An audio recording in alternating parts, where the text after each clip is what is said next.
We have a question from Jack, and Jack is going to ask that question that continues to be the holy grail of sports. My question regards a murky area in strength, the role and priorities of strength training, ultra running, trails specifically. There are so many different paradigms of training I've come across.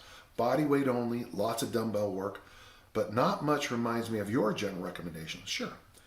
What is your take on the most important strength approaches to long distance trail running?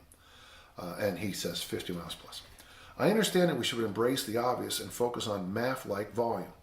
But what about for those who want a more well-rounded approach? Also, for reference, I'm not competitive, I just enjoy the adventure.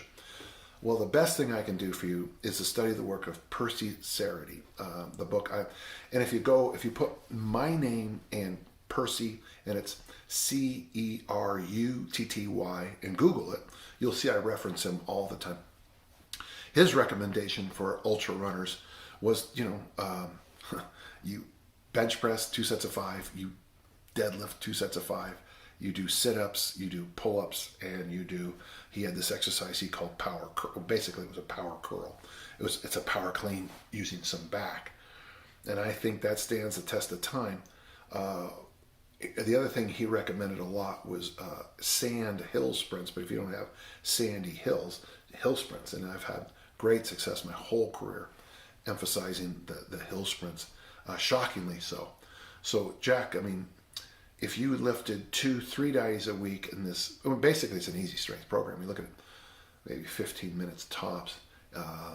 If you don't feel safe doing the bench press, you could do double kettlebell press overhead, double dumbbell press, whatever, and get that deadlift up and get those hill sprints up, I think.